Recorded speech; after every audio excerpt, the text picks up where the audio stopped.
Келесі сөз танымал қоғам қайраткері, Қазақ үні республикалық газеттің бас редакторы, Қазақ үні ақпараттық порталының президенті Қазірет Исаға береміз. Рахмет Ереке. Ассаламағалейкум ағайындар. Мынау кеше Ерекең айтқаннан кейін осындай қазақ тілі қоғам бас болып, халықтың талабын халық қалаулыларына қойып жатырмыз дегесін мен Астанадан ұшып келдім осы тілімізге байланысты. Яғни бұл өте дұрыс көтеріліп отқан мәселе. Жаңа Ерекеңде Смағұл ағамыз да айтқандай, бұл енді 30 жыл бұрында қойылатын мәселе еді, бірақ 30 жылдың ішінде әлде біз осы мәселені илеп келе жатырмыз. Дүние жүзінде жалпы мемлекеттерде мынау мемлекеттік қызметкерлері мемлекеттік тілде сөйлемейтін ел бұл біздің Қазақстан. Мемлекеттің басшылары мемлекеттік тілде сөйлемейтін ел ол да біздің Қазақстан. Яғни бұған не себеп болды?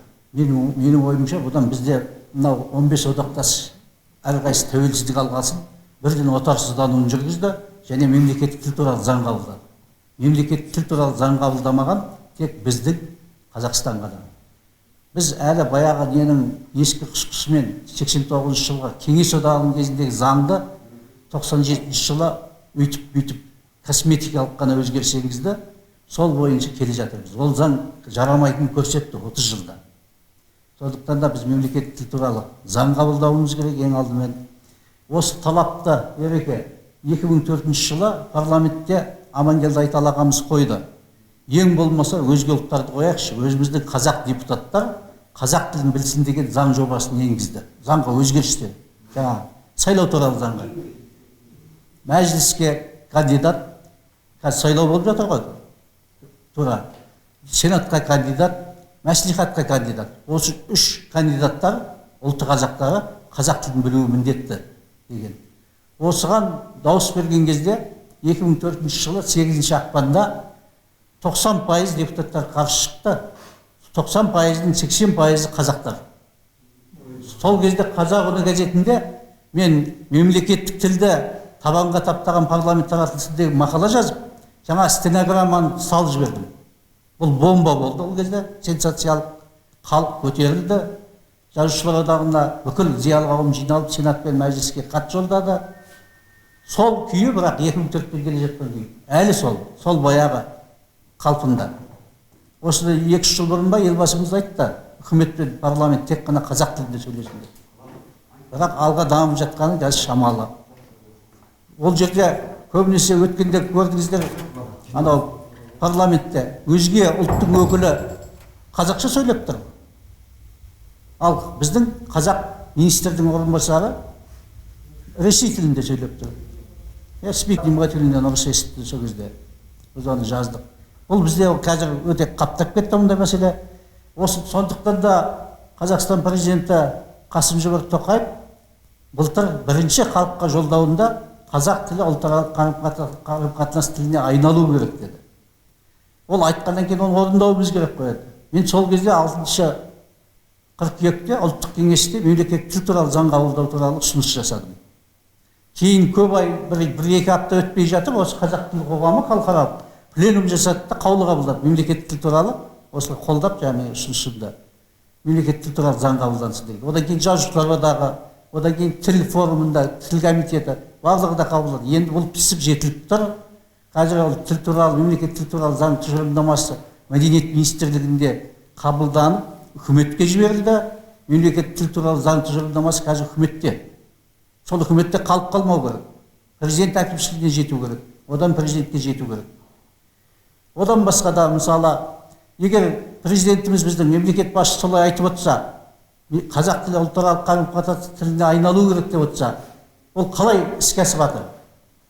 Мысалы, күні кеше ғана Павлодарда тіл жанашыры, тіл күрескері Роза Бейсенбайтегі дүкенге кіріп мемлекеттік тілде сұраған үшін оны қуып шықты қақаған аязда далаға.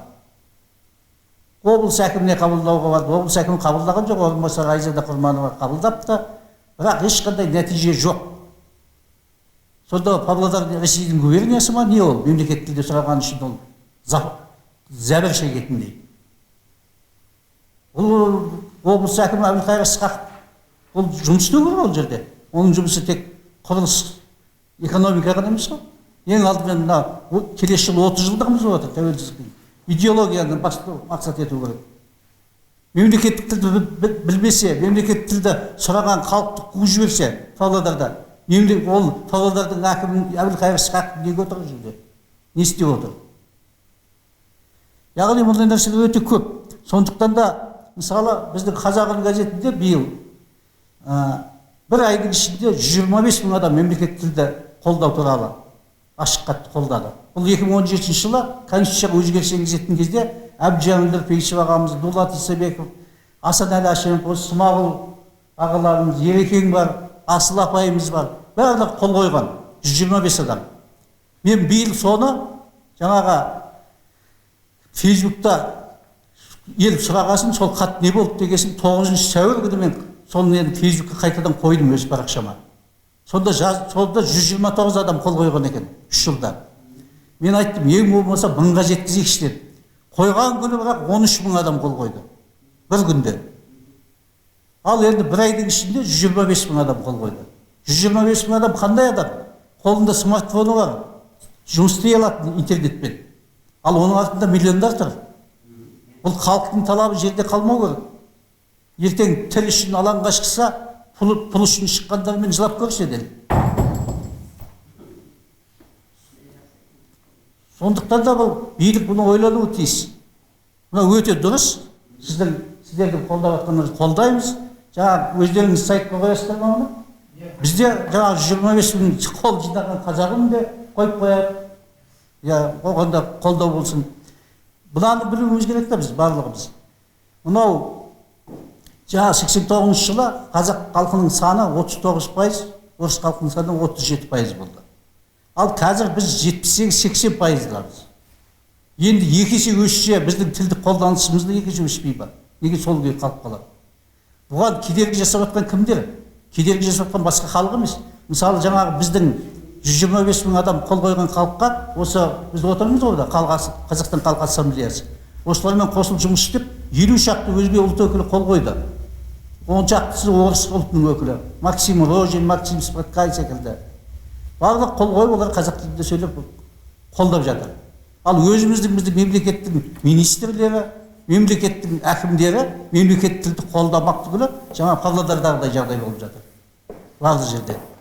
Сондықтан да қолдаймыз, мұны барлық жерде насихаттау керек. Тіл қай кезде тірі болады? Тіл. Ол тірлік етсе ғана. Тірлік етпесе ол тірі болмайды. Ал тілді тірі ететін кім? Сізбен біз халық. Тек заңға ғана қарап отырмыз, халық талап ету керек барлық жерде. Қазір сондай қозғалыс басталды, халық барлық жерде талап етіп жатыр. Яғни осы талаптың іске асуына тілектеспіз, қолдаймыз. Рахмет. Рахмет, Қазеке.